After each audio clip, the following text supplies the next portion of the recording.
This episode is brought to you by FX's Fargo, a thrilling new chapter starring Juno Temple, John Hamm, and Jennifer Jason Leigh is, it's on the way. And the Emmy award-winning series from creator Noah Hawley has been called one of the most consistently great shows of the past decade. And guess what? I had a chance to screen it. I saw the first episode for the new season, and I'll be honest with you, it was absolutely incredible from start to finish. I am excited to see how this season unfolds, and I would recommend it to all of my friends. It was like a movie from start to finish. Incredible acting. I loved it. FX's Fargo premieres November 21st on FX. Stream it on Hulu. This episode is brought to you by Atlassian. Atlassian software like Jira, Confluence, and Trello help power global collaboration for all teams, so they can accomplish everything that's impossible alone. Because individually we're great, but together we're so much better. Learn how to unleash the potential of your team at Atlassian.com. That's Atlassian.com. Tap the banner or visit this episode's page to learn more. Atlassian. The DFS studio is brought to you by DraftKings.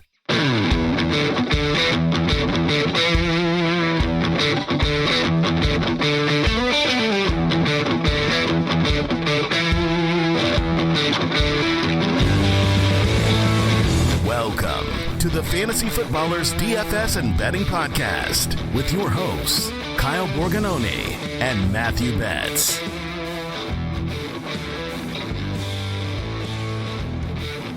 Welcome in, boys and girls. It's Friday, November 10th on the Fantasy Footballers DFS and Betting Podcast. I'm live in studio, Kyle Borganoni, and I'm joined, as always, by Matthew. Dude, this is old times bets.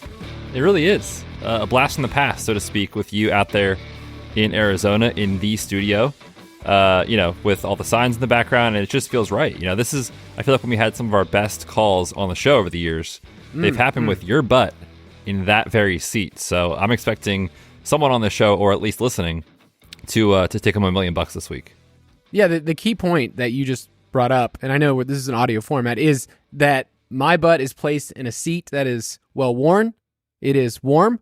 It is the seat of Jason Moore. I just want you to know, guys, that when I record here in Arizona, this is the seat that I love, and I just feel it. I feel like big shimmy vibes. I feel like the people are going to get some really good takes on this episode, on this slate for week 10. I mean, it is good times. So I'm here in Arizona. I was here for a year and a half to almost 2 years and moved back to Georgia. And I decided that I wanted to surprise the guys for episode 1500, which by the time this episode is coming out of this podcast, it's been up. Make sure you go to YouTube. It was quite fun to put together some good nostalgic stuff. We talked about nicknames, and I have a very good entrance in the middle of the show.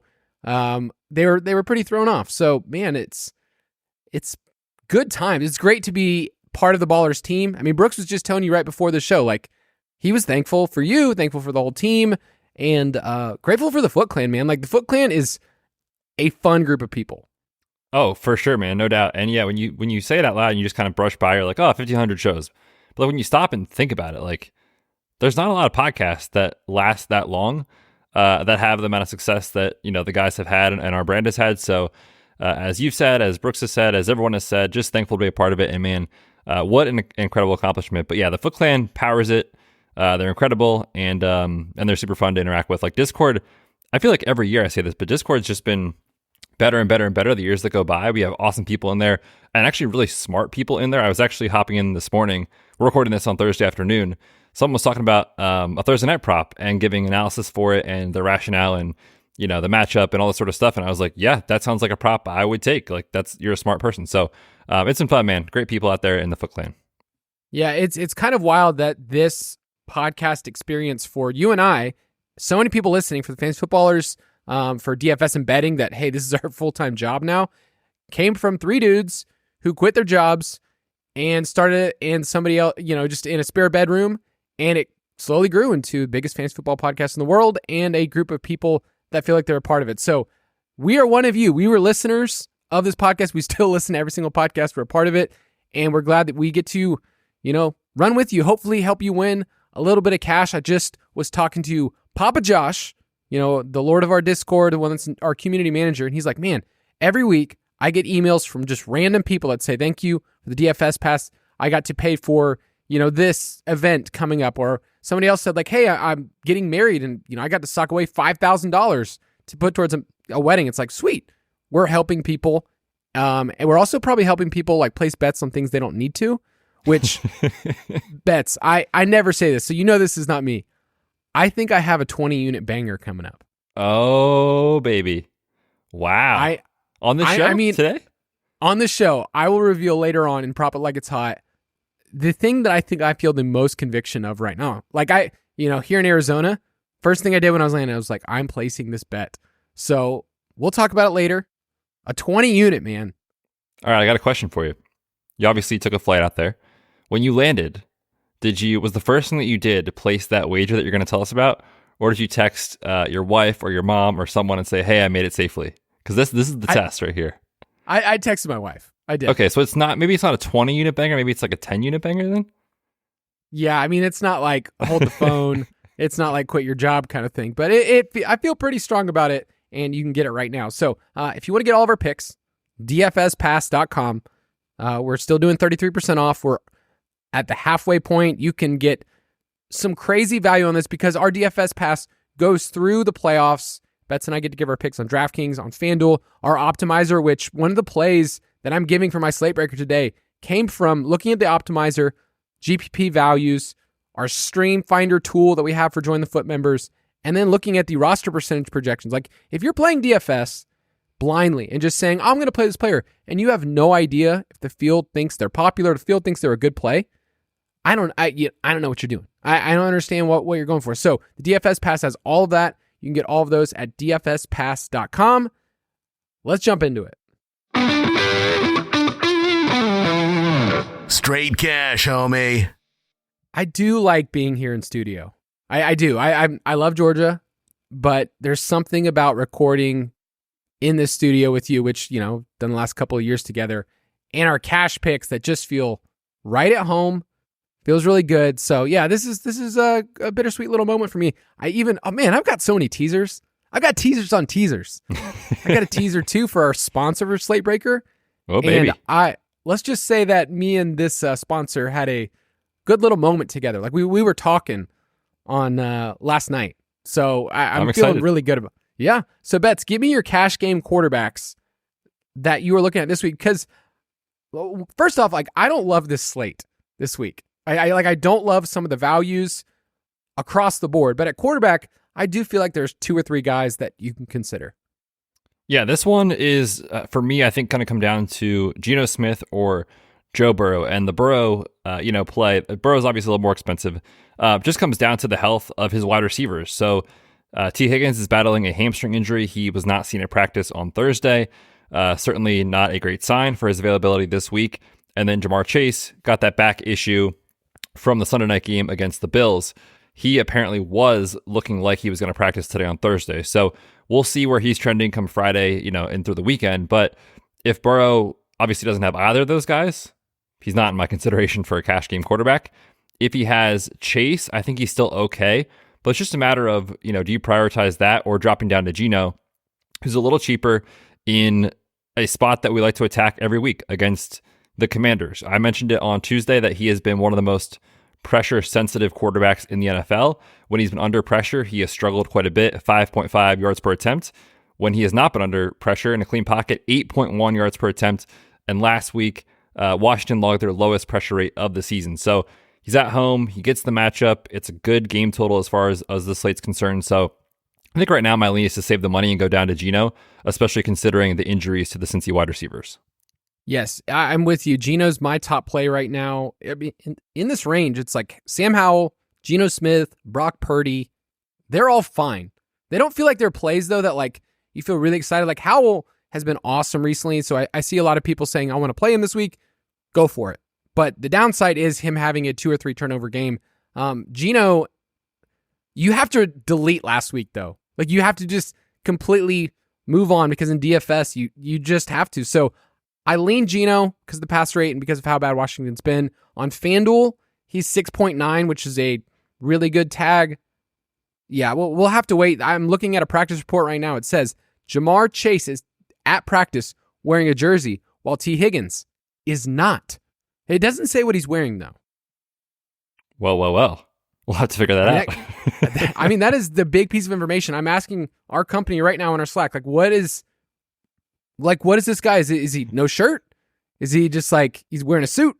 I don't know. So I will say too, there was a report in Sports Illustrated with one of the writers that covers the Bengals, mentioned the concern around the building is that of these two guys, Higgins is less likely to play.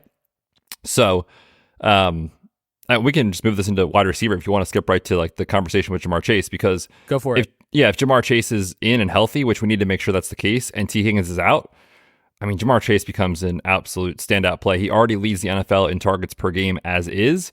Now you take away, 20% of the targets that T. Higgins has gotten this year, and Jamar Chase is just going to project extremely well, especially at his price point. So I think at the elite wide receiver range, I know we're going to talk about Amon-Ra in a second. If you get Chase with no T. Higgins, I would side with Chase over Amon-Ra.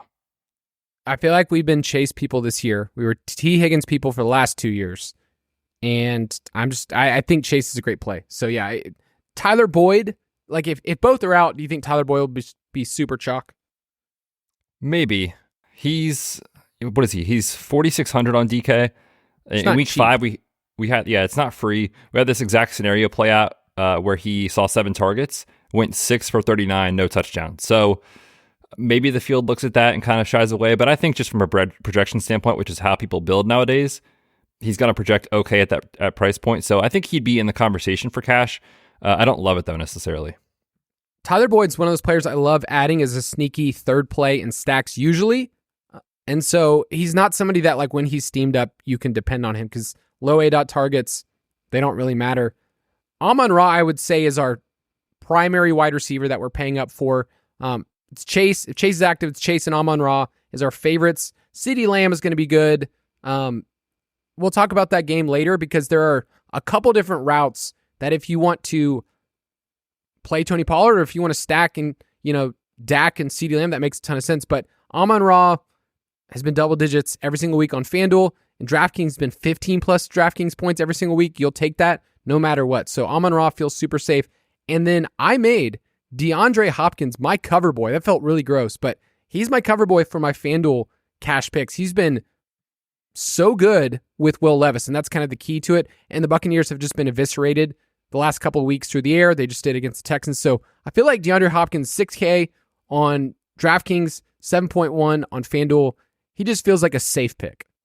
For sure. When you consider, like you said, what teams have to do against Tampa, who over the last month is dead last in EPA per pass attempt on defense, and they're third against the run, a very clear pass funnel situation. And, Treylon Burks has been in and out of the lineup all year, but Treylon Burks looks like he's going to miss this game too. Not that he's commanding a huge target share, but that's an extra target or two that should go to DeAndre Hopkins in a matchup that looks awesome. I have not seen the latest on the corners, but earlier in the week, both of their top corners, Carlton Davis and Jamel Dean, were missing practice. So if one or both those guys is out, then again, you further upgrade the matchup for DeAndre Hopkins. So yeah, at 6K in a pass funnel matchup against Tampa, he looks rock solid. Going a little bit lower, Tank Dell at 5.5 looks really good. We'll talk about that game. There's some fears that CJ Stroud on the road this year has not been good. I mean, I'm bad-mouthing a player that just went for 470 and 5, but I just want to throw that out there. It's not like a guarantee. If you look at Tank Dell's game logs, you're like, this guy's had 3 good games, and then the rest have just been terrible. So Tank Dell, 5.5. Deontay Johnson, his target share has been awesome since returning, 5.4. Jahan Dotson, do we know anything about his practice status? He's 5K. Was he banged up this week? I didn't see anything on Jahan. He was listed as questionable, which, it's not good. Let me see. Let me get the exact practice report. He missed practice Wednesday for personal reasons, but he's expected to return. So, okay. So he should be fine. Questionable tag. Yep. Do you like Jahan Dotson? Because he's been heating up. 5K, it's a good price. The matchup's good. I feel like a Commander or a Seattle wide receiver it makes sense in cash. Yeah, just because of the pass rate that we should see from both teams. I mean, we know what Washington wants to do. They are dropping back at an insane rate. Sam Howell leads the NFL in dropbacks, and like the second in that list is Pat Mahomes, and it's like not even close. So you're just going to get so much pass volume, I think, in a negative game script that both these guys, I think, are in your cash pool, McLaurin and Dotson. Dotson, 8, 10, 8 targets over the last 3 weeks. That's just always going to project well at 5K. So yeah, I think he's definitely in the conversation for cash this week. All right, and then there's some punt options. I've seen people throw out the Vikings wide receivers, which are really gross. Brandon Powell, Tristan Jackson, because KJ Osborne, was carted off. So I don't love punting multiple spots in my lineup. And Tristan Jackson will not be in the NFL next year. These are players that they look cute who? because they're super. Tristan Jackson. I've never even heard of that player. We're not playing him. I will now. Sometimes you just got to educate. I mean, I educated myself earlier today going, who is this guy? And he saw 3 targets last week when KJ Osborne went out. But punt play, Brandon Powell, he's been a punt play, caught a touchdown last week. You can punt there, but the targets have kind of been funneled to TJ Hawkins. Last week with Josh Dobbs, 41% of the targets went to Hawkinson. So he's the more interesting one. But I just needed to mention that because people want to punt. It's this desire in cash. You're like, I just have to punt one player. And if I'm not punting tight end, let me find a cheap wide receiver. But apparently he's not on your radar. I literally had just heard his name for the first time in my life right now, which tells you where he's at in consideration. Yeah, man, it's been really tough this year. I feel like DK's pricing has been very tricky to fit in cheaper plays. Like, there's no one right now below 4K that I have any interest in. Even Tyler Boyd, I mentioned, I'm like, if Chase or Higgins sits, I guess, but he's not free. And the tight ends are all priced up. We talked about that last week. All these guys at the upper 3K, lower 4K range, 2 years ago, they would have been down at 2,900. So DK has just changed their structure that I think it's kind of leaning more into these balanced builds as being optimal, which is why guys like Geno, Brock Purdy, Joe Burrow make sense this week, kind of at the quarterback range. And then you've got strong wide receiver plays in Tank Dell, DeAndre Hopkins in the 5-6K range, along with the Washington guys. So yeah, no thanks for me on your favorite punt play of the week. He is not my favorite. I just wanted to make sure that everyone knew that he exists. Kyle's going to run a 150 set this weekend. He's putting him in. He gets the lock button every lineup. What could go wrong? Running back is tough because I look at all the expensive options. CMC 9.2, that's expensive. Eckler 8.4, not a great matchup. Kamara, not a great matchup. And last week you saw what the floor is, where it's there's other running backs on this team. Saquon's against the Cowboys, terrible matchup. Henry against the Buccaneers. And then we get to Tony Pollard at 7.3, who is just begging. Betz, he is begging you, please put me in your lineup. I'm second in the NFL in red zone carries. I only have 2 red zone touchdowns. Why won't you play me, Betz? This has been pain all year. Just max pain with Tony Pollard. He has touched the ball 133 times since his last touchdown. So when you look up, if you just Google regression candidates or expected fantasy points or whatever, he's the cover boy for it, right? He should be producing more than he is. Credit to DraftKings. They were ahead of it on this one, pricing him up, which I'm really annoyed by because if you look at his box scores, he should be 6,200, but he's all the way up at 7,300. I get it. Dallas is the highest team implied total on the slate. They're favored by 16 and a half, whatever the line is now. Just a huge home favorite here for Tony Pollard. And the matchup's good. So yeah, I get it. I think he's a very rock solid cash play. I am very excited to lose more money again on Tony Pollard. It should be fun. A weekly tradition here for me. But how are you handling Pollard in tournaments? Because I think he's a rock solid, totally fine cash play. But, we really haven't seen a ceiling from Tony Pollard. He hasn't buried you. He's had, 9 DK points, 8 DK points, stuff like that over the last 5-6 weeks. Do you just hope he goes for 60 and a touchdown and he doesn't actually bury you in a tournament? Because this feels a lot like the old Derrick Henry days where you're just man, if he gets you 80 yards, one score, doesn't score, he's not in the optimal lineup. So are you scared of Tony Pollard fades in tournaments?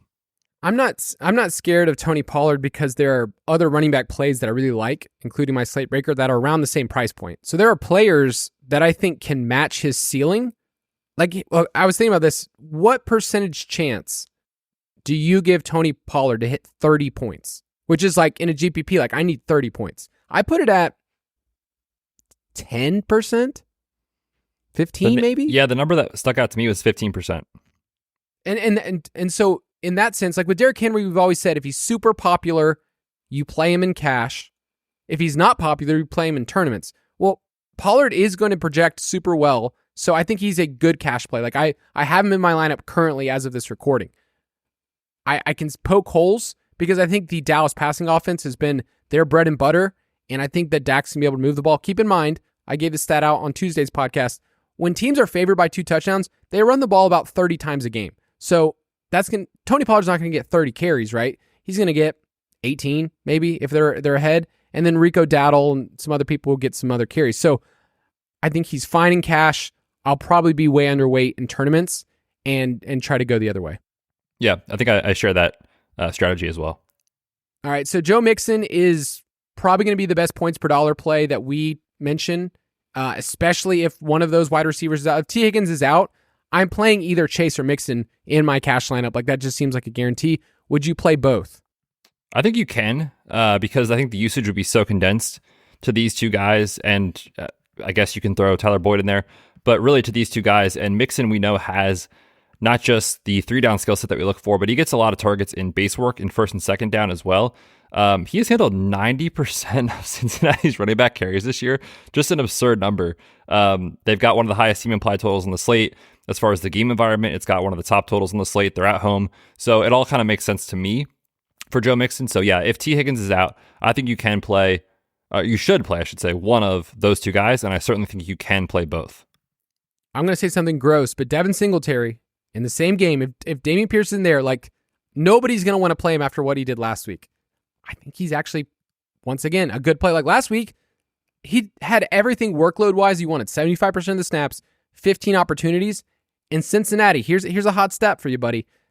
They're allowing the highest rate of first downs on rush attempts in the NFL. 29.7% of opponents or of opponent rush attempts are ending in a first down. That includes touchdowns, right? Like because a touchdown is a first down. So I think that he's a sneaky play that people won't want to play again in cash. Like if we didn't have last week, we would look at Devin Singletary and go, oh, you can play him in cash. This week, no one's going to want to do it, and Mixon's super popular. So throwing that out, I think he maybe more in tournaments. If you want to gain some leverage and they get touchdowns that way, he's cheap if you want to do that. And I just want to say this quickly, Bijan is tempting. That's 6K. Oh my gosh, I hate it. He projects so well. The matchup is so good. But I'm biased. I'm not going to lie. Like I played him last week in cash. My CJ Stroud lineup that I had, my only one, had Bijan. So I don't know, man. I don't know. I truly don't have a great answer for people. I think he is a totally fine cash play if you want to go there. And I can see the argument from both sides. Like you could say, you know, Arthur Smith has had so much public pushback, even from like the own Falcons fans and stuff. Like I feel bad for whoever runs the Atlanta Falcons Twitter account, but they posted a mic'd up clip of Bijan from this past week, and every comment was, well, get him the ball. Why doesn't Arthur get him the ball? What does it matter? Tyler Algier carries the ball. So I was just like, oh, I feel so bad for whoever did this. But the public pushback, you could be like, okay, maybe he actually does it this week. Or what if Bijan only needs 13 touches in this game against the Cardinals to actually pay it off? So I see the argument. I understand it. I'm just not sure I can go there in cash. He's in my pool. Like he needs to be in your pool. Don't just use the emotional thing because he can be efficient, and he runs the most running back routes in the NFL, which is also super sad to like, okay, so they have him out there participating. Yeah. I'm the dude. I'm the Falcons fan that's mad. And also my life is fantasy football, so it's all double-edged ingrained. sword there. Yep. I'll also add on FanDuel, Tony Pollard 7.8. Aaron Jones 6.8 looks great. He had a ton of opportunities last week. You know, he was limited on Wednesday as well with a hamstring, but he looks good. At tight end, I have a little debacle here. I love the price of TJ Hawkinson at 5K. I mentioned earlier, Josh Dobbs just targeted him over and over and over again. Dalton Schultz is right below him at 4.9. Those guys are going to project super well. Dalton Schultz has a great matchup, but if we go a little lower, Evan Ingram, 4.5, Trey McBride, those are the 4 tight ends that stand out to me early in the week. Do you have a lean? Yeah, I think just because of the pricing, like I want to save money if I can. And Trey McBride, you know, certainly let people down a little bit last week. Kind of predictably though, right? I mean, it was Clayton Tune. It was a really tough matchup. Now Kyler's back. And if you want to know what the market thinks of that mattering for Arizona, they have a higher team implied total this week than Houston. It is the highest that they have had, the Cardinals, all season long. So certainly it's a quarterback upgrade. even if Kyler is 80%, 90% of his old self, he's still better than Clayton Tune. And maybe not Josh Dobbs, man. Josh Dobbs has been super fun. But the quality of targets he'll see should be better. And 48% of Atlanta's opponents' targets that they've seen have gone to the slot or inline tight ends. Like, they're giving up a ton over the middle of the field where McBride will be running a bunch of his routes. So at 3,500, I think my preference on this slate is to play T. McB over the more expensive guys like Hawkinson, Ingram, Schultz. Yeah, I'm kind of leaning that direction too, just to stick it to my Falcons. Last conversation I have here, because our punt defense of the week is Arizona. If you want to play them at home against Taylor Heineke, 2,500, that's the punt play. Dallas is going to be popular despite being 4.4 on DraftKings and 5.2. This is so rare. We never get this type of, would you say like maybe there's 2 or 3 instances per year where a really expensive defense is also super chalky? I feel like it's like once a year, maybe twice, and it's always Dallas. It doesn't happen. Dallas against Houston. I mentioned that on our Tuesday show. Dallas against Houston last year, I think it was. Yes. Was this exact scenario. Okay, so I've thought about this a couple different ways, because normally I'd be like, screw it, I don't care. Not playing that defense. Just going to punt. At 4.4, if I think about them as like a tight end, okay, 4.4, you'd be fine paying for that. 4.4 for a wide receiver. Tyler Boyd, okay? Think about playing Tyler Boyd right there. What would you be happy with points-wise if you were playing any player at 4.4? How many points? 10 to 12 in cash. So I think their projection is going to be 10 to 12 in most case scenario. What do you think their ceiling is in this game? 22. Okay, so that's pretty wild that you could say that, because for a punt tight end or a cheap, like Logan Thomas, you're not going to say his ceiling's 22 points. You're going to say it's 16, 17, something like that. So if I just reverse my thinking and think, okay, if this is a player, a wide receiver, a tight end, somebody in the flex that I'm paying 4.4, and I think that they're going to get 10 points, and I think their ceiling is massive and they're chalky, I think I'd consider them a little bit more. I think with Tommy, Danny DeVito there, I'm penciling them in for 4 sacks already. I think that feels like kind of comfortable, 3 to 4 sacks. So have I convinced you at all that they're not as egregious as they look at 4.4? Yeah, they do project well, which is just crazy. I think it just comes down to how you want to build. If you want to get up to, Burrow, if you want to play Chase and Amon-Ra together, like that will take it out of consideration for you. So I think you should just keep it in your pool, see what fits, see what projections look like come Saturday and Sunday morning. But I think they're in the cash game pool this week, which is just crazy to say for the reasons you mentioned. Just put some numbers to it. The Giants with Danny DeVito under center have averaged 4 yards per play. I was supposed to do so bad. I was supposed to do a research project. Remember? I do. What did I say on Tuesday's podcast? You said I'm gonna research over the last 2 or 3 years if there's ever been a 4K defense or above. What have they done in DFS? But instead, you're just gallivanting around the country, hopping on flights, rubbing elbows with the bigwigs. No time for us, Kyle, huh? Yeah, I did. I told Betz, I was like, oh no, I said that, and I just know my schedule this week. I'm not going to be able to do it.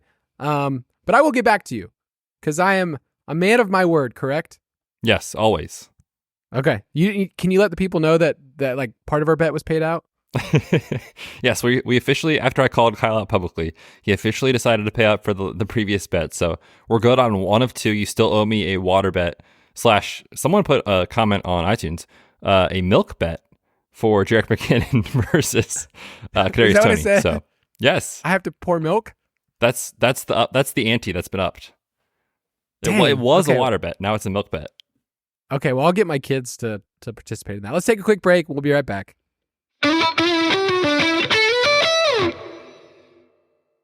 This episode is brought to you by FX's Fargo, a thrilling new chapter starring Juno Temple, John Hamm, and Jennifer Jason Leigh is, it's on the way. And the Emmy award-winning series from creator Noah Hawley has been called one of the most consistently great shows of the past decade. And guess what? I had a chance to screen it. I saw the first episode for the new season, and I'll be honest with you, it was absolutely incredible from start to finish. I am excited to see how this season unfolds, and I would recommend it to all of my friends. It was like a movie from start to finish. Incredible acting. I loved it. FX's Fargo premieres November 21st on FX. Stream it on Hulu. In sports, the scoreboard doesn't tell the full story, but Netflix does. Stories about dads who happen to be world-class quarterbacks and a battle for the heart, soul, and direction of the multi-billion-dollar business of F1. Whether you're a diehard fan or you're brand new, Netflix has the stories for every type of fan. You can watch these incredible sports stories like Quarterback, F1 Drive to Survive, Untold, and many more now on Netflix.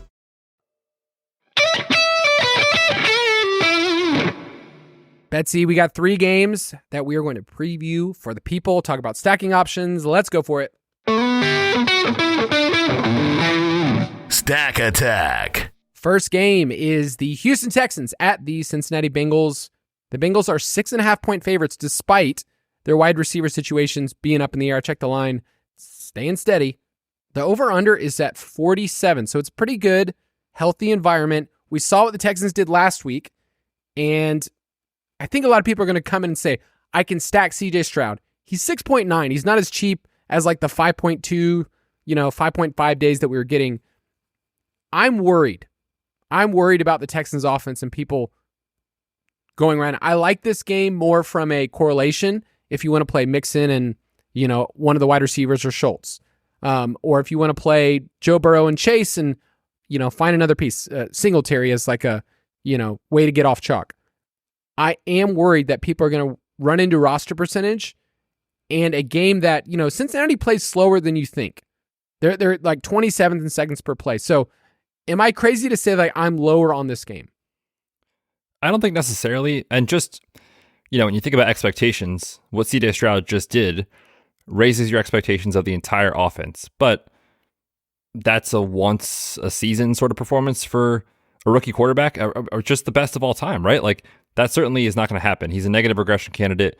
Marvin pointed that out in his article this week in the DFS Pass. CJ Stroud, since week 6, is the quarterback 24 in expected fantasy points. He's a quarterback 4 in actual points. So he just screams negative regression. And so it creates a situation where the upside is there, but now you're paying for it. And it's not necessarily the best matchup on the road. Lou Anarumo's defense has, given opposing quarterbacks some trouble with changing looks, stuff like that. So I could actually see a pretty down week here from the Texans as a whole. Just to give you an idea of what the market thinks about the Houston offense this week, their 20.3 implied team total is lower than the Patriots. It's lower than the Cardinals. So that just gives you a reference point, I think, of kind of where the betting markets are on this team. Yeah, we're not saying fade the Texans, but I'm going to be building around Joe Burrow and a team that's number 1 in pass rate over expectation since they've started letting this guy cook. They've been on a roll, winning 4 in a row.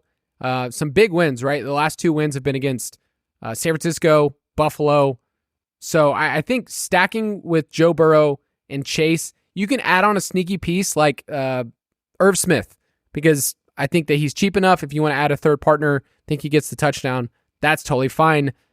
But yeah, I thought I would come into this saying like, let's go. This is the game I want. I love CJ Stroud. I've always been a big fan, but it just doesn't seem like a game that I want. They're always tempted to run the ball, and sometimes it just doesn't work. That actually hasn't worked the entire year with Dameon Pierce. So I think they sometimes get too cute. So I will probably will have no CJ Stroud this week. Yeah, I think I'm with you. I think if I'm going to play this game stack, it's on the Burrow side, and then you just pick one of the guys to bring it back with. Now, Tank Dell is in the cash conversation. He will be an awesome cash play at his price point if Nico Collins sits, who was limited on Wednesday and was not seen at practice on Thursday with a calf issue. And if that's the case, you get Tank Dell at a very cheap price. You get Noah Brown, who would enter the punt play conversation at 3,700, who, oh, by the way, when did Noah Brown become just an awesome player in the NFL? Went nuts last week. And then you get Dalton Schultz. So you would get a very condensed target tree that are all pretty affordable. So I think just from like a how it fits standpoint, I like that path of saying I'm going to play Burrow, double stack him, and then you just pick your favorite player on the other side. I like Tank Dell quite a bit this week. My issue is if Nico is out, he will become insanely popular. So I think Dalton Schultz is an awesome pivot if that is the scenario that plays out, given the matchup against a Bengals team that is just getting destroyed against tight ends. They're dead last in schedule adjusted points to the position. So at 4,900, you have a little bit of security as far as like people are going to play. They're going to play some Hawkinson. They're going to play some Ingram. We talked about Trey McBride.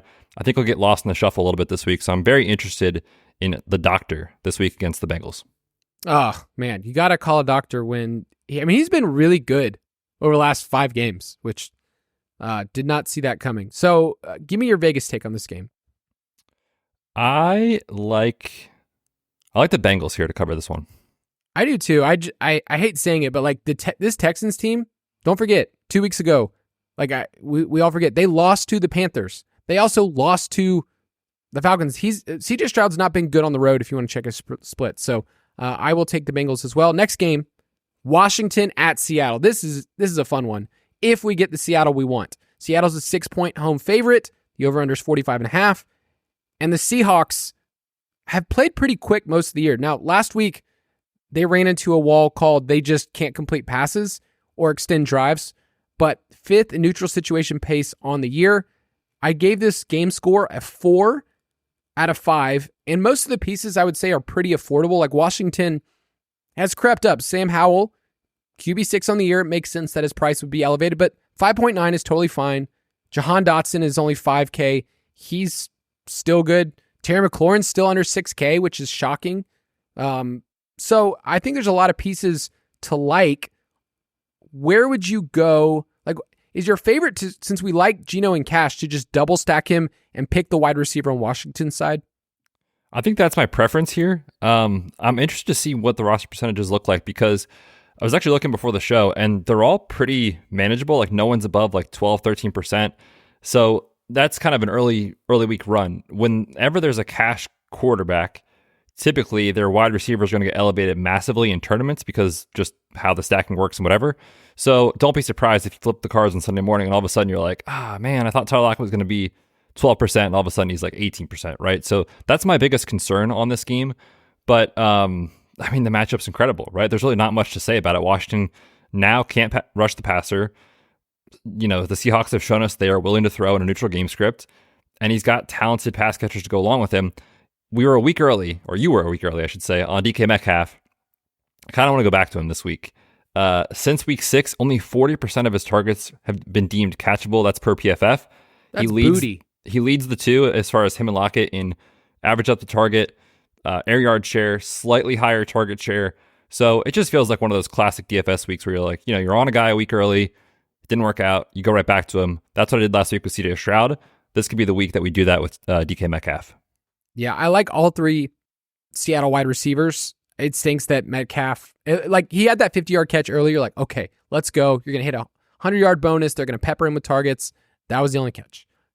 JSN is still too cheap on DraftKings at 4.1. So I don't know, if JSN was 5 for 50 in a score, you'd be super happy with that. Tyler Lockett probably is the safest of the 3, and his price is still palatable on FanDuel. I wrote him up as a cash pick at 6.8. So I like all those receivers. I don't love Ken Walker. I don't really want to play him. He's kind of out of my cash pool. He's super interesting this week because, he's the headlines recently in Fantasyland anyway have been, Zach Charbonnet's out snapping him. It's happened 2 weeks in a row. Pete Carroll can't stop talking about Zach Charbonnet and his pressers. But if you actually look at when the playing time has come for these two, especially in quarters 1 through 3 when the games have been somewhat close, Walker has still been touching the ball more. So he is still the guy that I think you can just predict moving forward. If you project a positive game script for Seattle, Kem Walker should lead the duo. And if it's a negative game script or they're forced to throw a bunch, it should be Zach Charbonnet. So 6-point home favorite. I don't think anyone's going to play him. Honestly, I'm seeing somewhere around 5 to 7%. He feels like an interesting leverage play, especially if Geno is going to be the cash quarterback this week. Okay, you're starting to convince me because you have a really good stat here that in terms of early down snaps, it was 21-5. And we all know that third down snaps are the most important thing in fantasy. Obviously. I did a big research project. They don't matter. Early downs, that's where fantasy points correlate best. So yeah, I think interesting GPP kind of pivot option if you want to go there. On the Washington side, are you just double stacking Sam Howell if you're going to go that direction? Yeah, I don't think I can go to Brian Robinson. I know you mentioned him on Tuesday as maybe it's sneaky because Seattle's been kind of terrible against the run recently. But he's been so game script dependent, right? This is a 6-point road underdog spot. In his wins this year, in Washington wins, he's averaging over 16 carries per game. In losses, he's averaging under 10 carries per game. So if you project the Seattle Seahawks to get out to a lead here, it's a tough spot for Brian Robinson. So yeah, for me, it is the pass catchers in this spot. Okay, so I don't really have a ton of interest. Logan Thomas is fine in cash. I guess if you want to use him in a stack, that's fine. Any last thoughts on this game, and do you think it will be popular? I think so. Like I said, just because of Geno, and then the price tags just stick out so easily on the Washington side. Like McLaurin, they're not really changing his price. Dotson was literally the same price last week, and we've seen some box score results now for these guys recently. Everyone knows the pass rate for Washington should be there, so that's my fear, is that it does become popular. So if you are going to play it, I just think you need to get different elsewhere in your lineup, most likely, or just get a contrarian piece on the other side. Like I said, maybe you do play a house stack and you play it with Kevin Walker instead of the wide receivers, or if you're playing Geno, you tackle on a JSN to get unique, something like that, because I do think the Washington guys will be somewhat popular, 10 plus, 12 plus %, something like that. The only route that I'm scared of this game, if Washington somehow gets up early, then this game is just going to, I mean, pace-wise, they're in the bottom half of the league in terms of like quickest pace, how much play clock is left, and I think that is a route for B-Rob just to make this game go boo-boo. But we love the pass attempts. 40 pass attempts per game is what people, I think, want. So I think Howell's going to be close. Like he'll be close with Geno in terms of roster percentage, and the wide receivers come along. Give me your Vegas take. This feels like a classic get-right spot for Seattle, doesn't it? Literally like the worst performance they're going to have the entire season against the Ravens. Now you go home, you get a somewhat easy matchup against Washington. I'm going to lay the touchdown with Seattle. I hate agreeing with you because but I agree. I'm also still a sucker for Seattle, who's, okay, they looked so bad last week, but they're right there in the division with the 49ers. Like it's pretty close. So keep that in mind. Last game, Detroit Lions at the Los Angeles Chargers. Oh, what could go wrong with the Chargers? The line is really, it's Detroit -3. Yes, it was 1.5 when we talked on Tuesday. It's been moving a bunch this week. Chargers, come on. Yeah, the explosiveness of the Chargers is not going to be there in this game at all. You could get there on volume alone, but I don't love stacking Justin Herbert.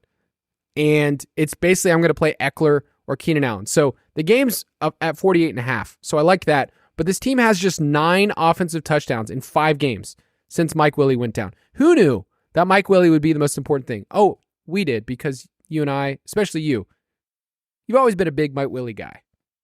Just pain. Just all sorts of pain right now happening for me.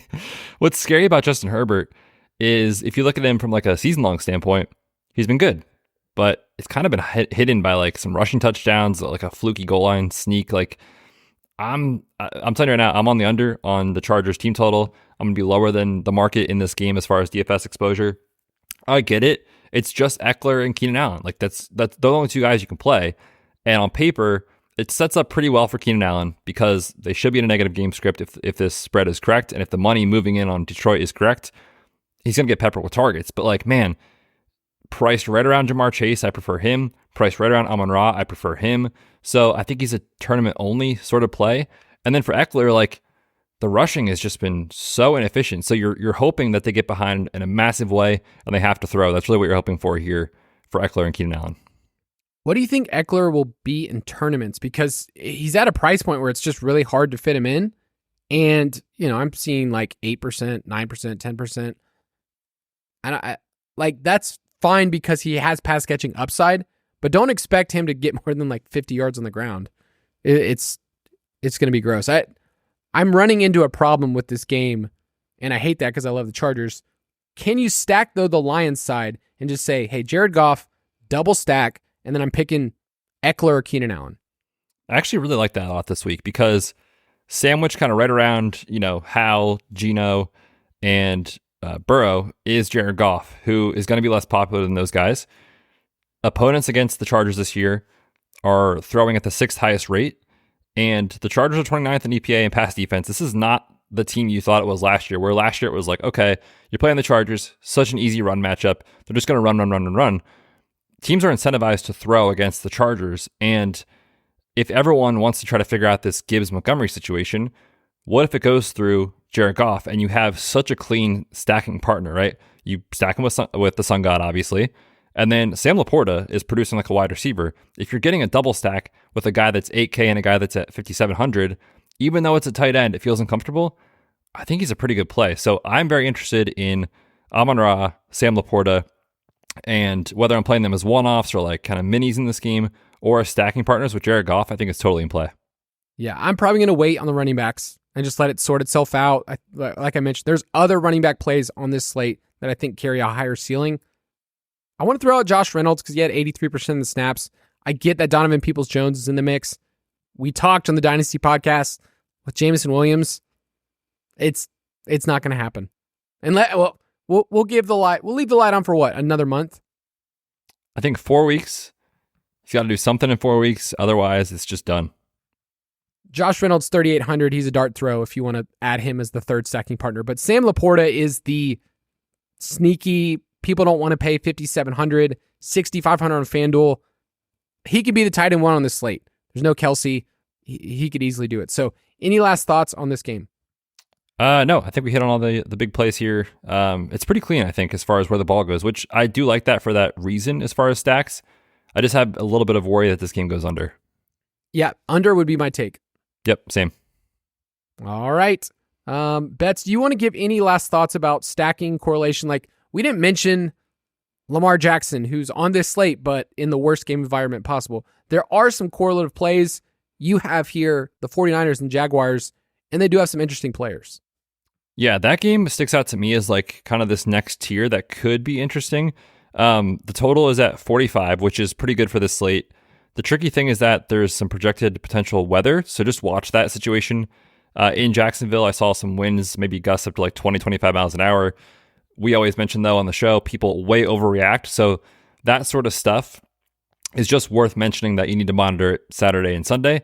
But assuming like we get positive to just kind of neutral reports on that stuff, I'm very interested in those stacks and those correlations because San Fran and Jacksonville, their defenses are both facing a pretty high pass rate. So if the opposing offenses work together the way that we think they could, you have lots of high ceiling plays in, CMC, Ayuk, Christian Kirk. We talked about Evan Ingram already. Like there's so many plays that you can get there. So I don't know that I'll go full game stack, but I really like that game for some mini correlation. Yeah, I like the stat you brought up. They're, top 3 in terms of opponent pass rate. So teams are having to throw against these teams. It's now time for our slate breaker of the week, and I promised a sponsor. And you may hear the sponsor go, wait, I thought we've had the sponsor before. Well, I was here in Arizona on the ground with the company, and I was taken out to dinner last night by none other than Al Borland, a.k.a. Jeremy. He took me to Chili's last night, man. I mean, what could be more on brand for this podcast than going to Chili's with our own company? And I just say this every week. Chili's brings the family together. It's a grill. It's a bar. And when you win in DFS, you get to spend there. So what could be better than Chili's being our slate breaker sponsor? Now I got to ask, did you guys go a little 2 for $20 deal here? Yeah, I went with his son and his wife also came. So there's 4 of us, and we had a great old time. With Uncle Kyle. Okay, so I'm not an uncle yet, but I will be a very good uncle one day. But Chili's is a sponsor. Shout out to Jeremy for footing the bill too. I didn't even have to pay for Chili's. Dude, what a guy. Al Borland, I'll tell you what. I mean, underrated part of the footballers. Betz, give me your slate breaker. I already hinted at this. I love this game. If we get some good news on the weather, I think Brandon Ayuk is a very strong play this week at the current projected roster percentage we have, which hopefully doesn't change. But right now, 7.3% on DraftKings in our optimizer looks awesome.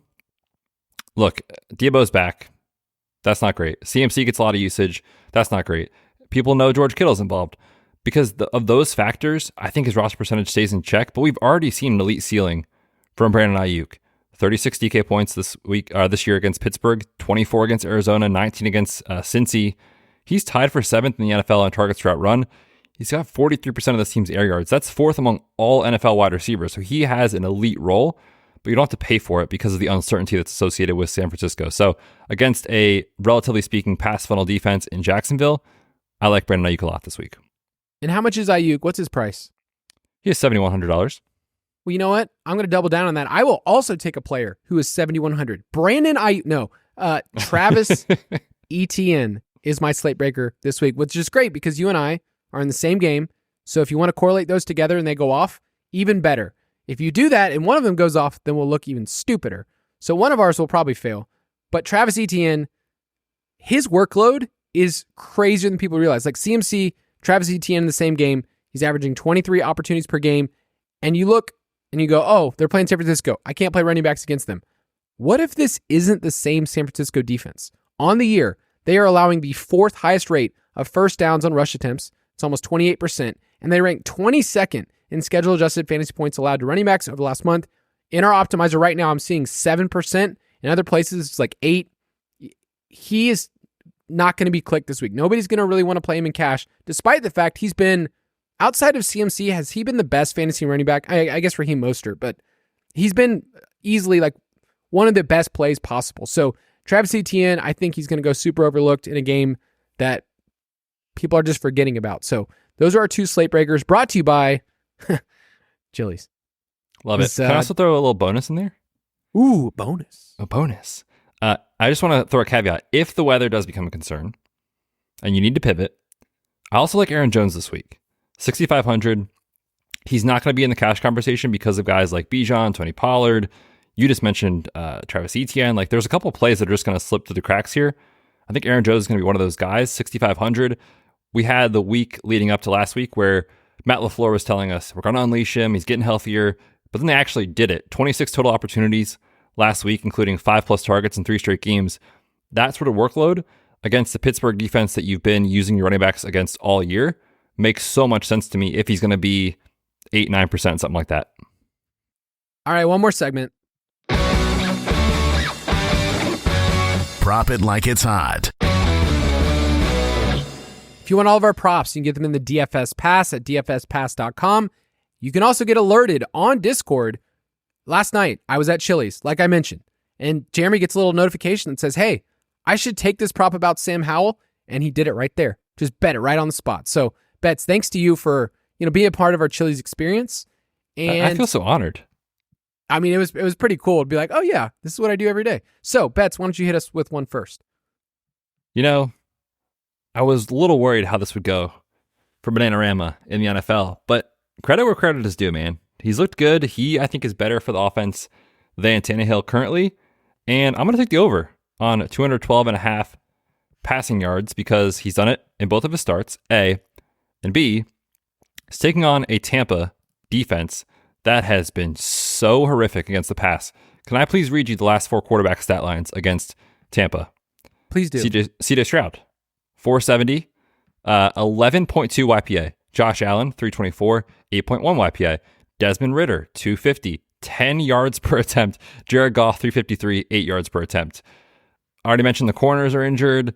They stop the run like an elite defense. You have to throw against this team. 212 is just, it's too low. Yeah. No, I you put that one out and I go, you know what? It's scary with a player like him, but that's what Tampa Bay's been giving up. I'm going to give a different play this week. Oh, this is the play. This is the play. This is the one that I feel stronger, and we're going to add this because I think this is worth it. A lot of times we talk about win totals and we kind of talk about projecting the beginning of the year. We talked about the Bills a couple weeks ago. This is a win total that is currently on DraftKings. I want you to look up this price to see if it's changed. That astounds me that this is still here. The New Orleans Saints right now are 5-4. They're leading their division. And they have the easiest schedule in the NFL remaining. So they have 8 more games at 5-4. I'm saying that over 9.5 wins feels like more than doable based on the odds. So what's the odds right now? I see the same. -110. -110. Okay. People, these are the quarterbacks that the Saints are playing the rest of the year. They are favored in all of these games except for one when they play the Lions. Okay, ready? Josh Dobbs this week. They're 4-point favorites on the road. Week 11, you can't get hurt. They're on the bye, so there's no loss there. Week 12, they're playing some team called the Falcons, and whatever they run out there, Taylor Heineke, Desmond Ridder. Week 13, that's a tough one. It's against Jared Goff and against the Lions. So that one, I'm not baking into the projections. But then week 14, Bryce Young. Week 15, Tommy DeVito or whoever else is out there. Week 16, Matthew Stafford, ? Whoever they have, Carson Wentz, ? Week 17 is Baker, and week 18 is the Falcons again. Was there any quarterback other than Jared Goff on that list that scares you? No. I think they should be favored in all those games except for the Detroit game. Yep. Right now, their win total is at 9.5. They just have to go 5-3, which they're 5-4 right now. 5-3 over their final 8 games. I feel like this is one of the plays that I feel strongest about the rest of the season, and I'm willing to throw it out here. So you can get in if you like futures money. A lot of people don't like tying up their money, until January. I get that. But this could hit earlier than that. So, Betz, any thoughts on this one that I've slowly but surely just gained steam and said, this is my Cardinals of last year kind of thing? No, man, I think it makes a lot of sense. And we talked about them in the preseason with the Falcons. Those two teams by far had the easiest strength of schedule when you look at, back in August when we talked about this and over the summer. And it's coming to fruition here at the end of the year. So they're a great bet to make the playoffs, to win the division, to go over 9.5 wins. So if you haven't gotten in on that and you still can, I think it makes a lot of sense. Yeah, it should be minus 150. Like that's what shocked me most. Like, okay, I get laying more juice, but minus 110 is nothing. So let's move the lines, people. We're all about that. Go to ballersdfs.com. You can play with us at DraftKings League, Fantasy Footballers DFS, Borg Betz. I'm in one of those contests this week, and I cannot wait to take your money and be your friend, but have fun playing with you. So join our contest, join the league, be a part of it, ballersdfs.com. And Betz, it has been a joy and a pleasure to do this from Arizona, but sign us off. Yes, sir. We're on to, what is this, week 10, the week 10 main slate. Good luck to all you out there. Hopefully you win some money. Make sure you get that Saints bet in, get the Will Levis bet in, and then you cash all your DFS lineups this weekend. Good luck to all of you. Enjoy the football. We will catch you on Tuesday. Thank you for listening to another edition of the Fantasy Footballers DFS and Betting Podcast. Don't forget to visit us on the web at thefantasyfootballers.com.